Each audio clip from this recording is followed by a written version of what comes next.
Bismillahirrahmanirrahim. Assalamualaikum warahmatullahi wabarakatuh.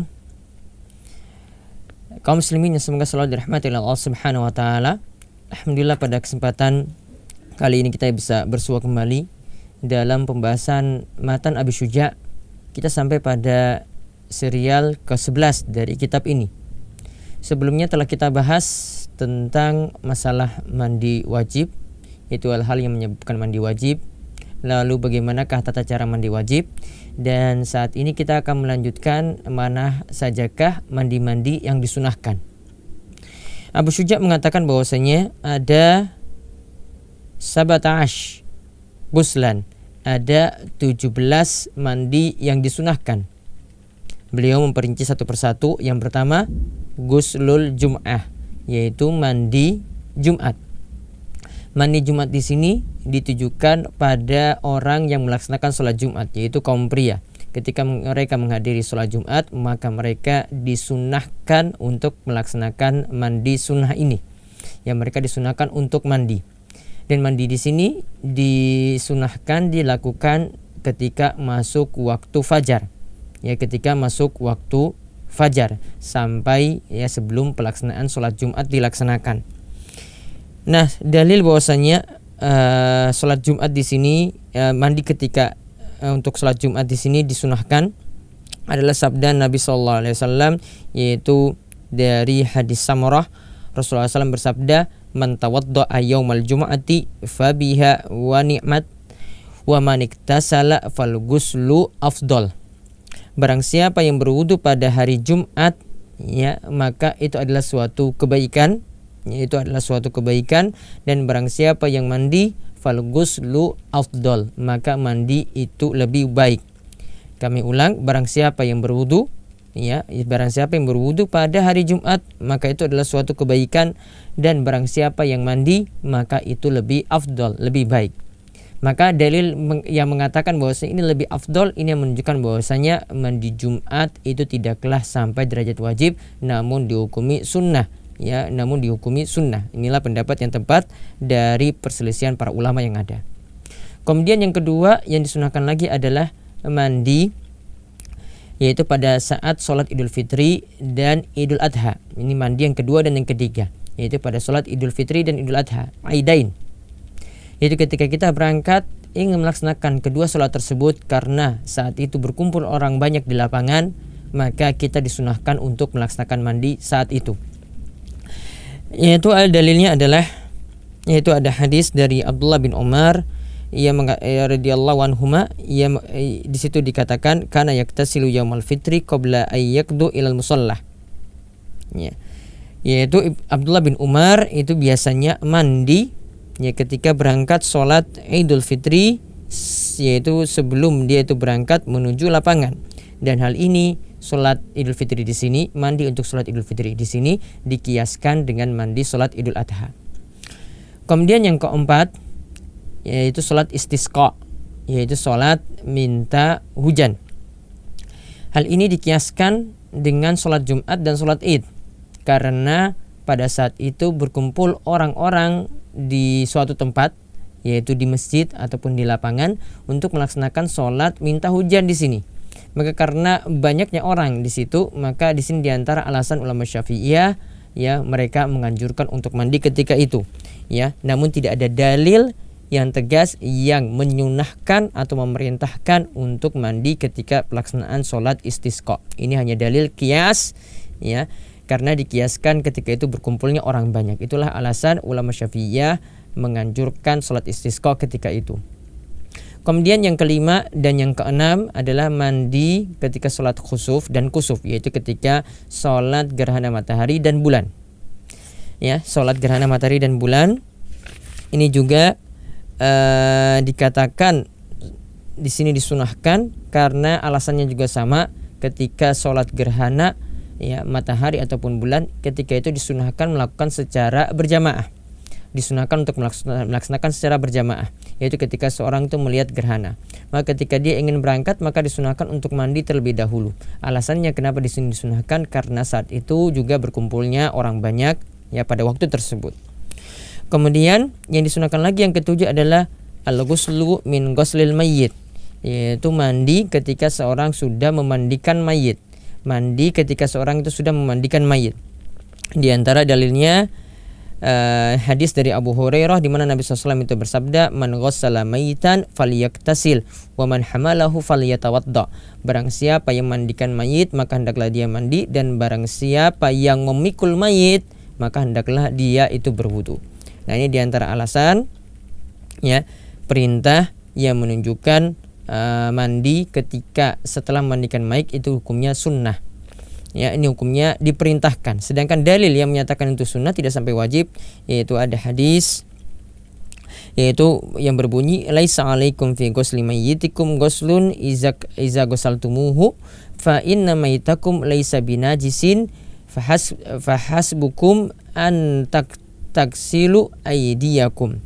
Di sini ada hadis yaitu riwayat Al-Hakim, ya, riwayat Al-Hakim, dan Al-Hakim itu mensahihkannya, begitu juga disetujui oleh Az-Zahabi, yaitu laisa 'alaikum fi ghusli mayyitikum ghuslun, tidaklah kalian punya keharusan ketika memandikan si mayit itu untuk kalian itu untuk mandi lagi. Ya, kalian untuk mandi lagi karena mayit kalian tidaklah najis. Jadi cukup kalian mencuci mencuci tangan-tangan kalian saja. Maka hadis ini yang menunjukkan bahwasanya perintah tadi tidak sampai derajat wajib, namun dihukumi sunnah saja. Inilah pendapat ulama Syafi'iyah. Kemudian yang disunahkan lagi untuk mandi adalah ketika seorang kafir itu masuk Islam. Ketika orang kafir itu masuk Islam, yaitu ada hadis dari Qais bin Asim radhiyallahu anhu, ia berkata, "Aku pernah mendatangi Nabi SAW ketika aku ingin masuk Islam, ya, maka beliau memerintahkanku untuk mandi bima'in wasidrin, dengan air dan daun bidara." Dan dalam riwayat Nasai dan Tirmizi mengatakan bahwasanya annahu aslamah, bahwasanya Qais bin Asim ketika itu ingin masuk Islam. Nabi SAW memerintahkan dia untuk mandi.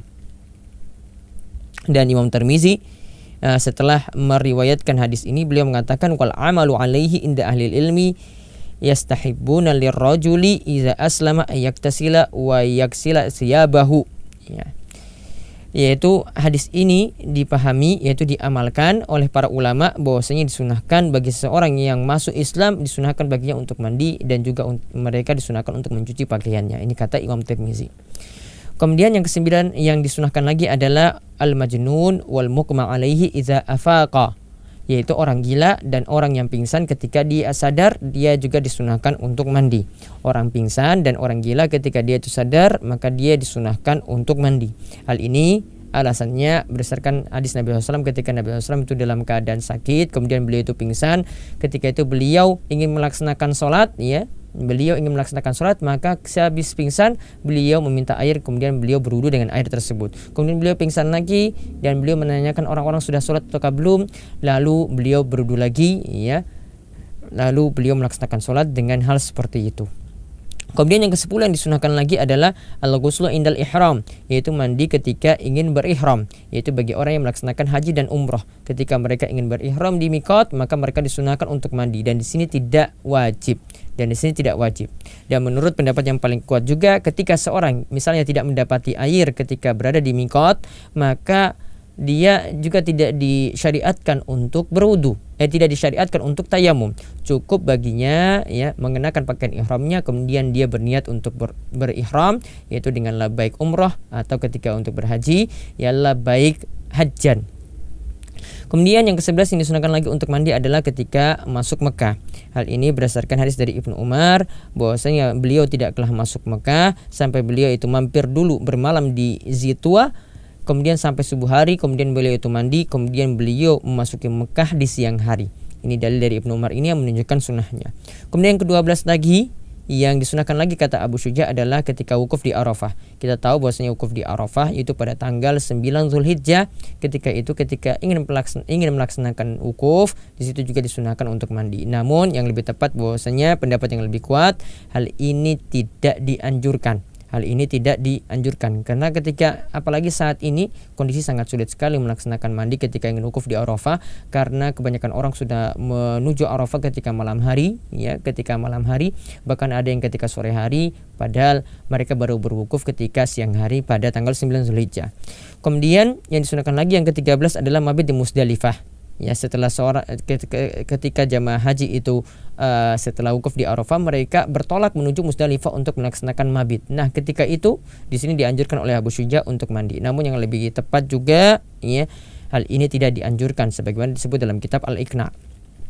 Kemudian yang ke-14 yang disunahkan lagi kata Abu Syuja adalah melempar jumrah, yaitu melempar jumrah di sini baik pada tanggal 10 melempar jumrah Aqabah ataupun pada tanggal 11, 12 atau 13 ketika melempar 3 jumrah ula, jumrah wusta dan jumrah Aqabah, ya. Di situ juga menurut pendapat yang lebih tepat tentang melempar jumrah di sini juga tidak disunahkan untuk mandi. Di sini cuma alasan ulama Syafi'iyah karena tempat berkumpulnya orang banyak.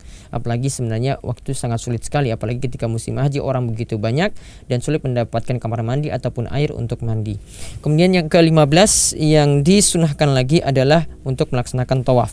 Ya, untuk melaksanakan tawaf di sini dikatakan oleh Abu Syuja disunahkan untuk mandi, ya, disunahkan untuk mandi saat itu. Namun pendapat yang lebih tepat yang disebutkan dalam kitab Al-Iqna bahwasanya hal ini tidak disunahkan. Cukup bersuci yaitu berwudu ketika ingin melaksanakan tawaf itu sudah cukup, ya. Ketika melaksanakan tawaf, baik itu tawaf kudum, baik itu tawaf ifadah, baik itu tawaf wada ataupun tawaf yang lainnya disunahkan dalam keadaan bersuci. Ya, diperintahkan untuk dalam keadaan bersuci. Bahkan ini merupakan pendapat mayoritas ulama, ini adalah syarat untuk melaksanakan tawaf. Jadi bukan hanya sunnah saja, ya, ini bisa jadi hal ini adalah suatu hal yang wajib ketika ingin melaksanakan tawaf. Ya. Kemudian yang ke-16 ya ketika ingin melaksanakan sa'i, yaitu sa'i ketika dari Marwah Bukit Safa ke Bukit Marwah, ya. Ketika ingin melaksanakan sa'i sebanyak 7 putaran itu juga disunahkan untuk mandi terlebih dahulu. Namun di sini juga dalilnya ada dalil qiyas, ya, tidak ada dalil khusus. Kemudian terakhir kata Abu Syuja yang ke-17 ketika ingin masuk kota Madinah Rasulullah sallallahu alaihi wasallam, itu ketika masuk kota Madinah. Di sini juga disunahkan untuk mandi ketika itu. Namun juga sama halnya di sini juga tidak ada dalil tegas yang menganjurkan hal ini. Walau alam bisawab, inilah 17 waktu atau 17 keadaan yang disunahkan untuk mandi. Mudah-mudahan kita bisa mempraktekannya. Ada sebagian yang dianjurkan dan ada sebagian disebutkan oleh Abu Syuja di sini yang kurang tepat. Yang tepat kita ambil dan yang kurang tepat, ya, ini menjadi pengetahuan kita. Namun hal ini tidak menjadi suatu keharusan ataupun suatu yang diperintahkan tegas untuk hal-hal yang tidak ada dalam tegasnya tadi. Wallahu a'lam bishawab. Wassalamualaikum warahmatullahi wabarakatuh.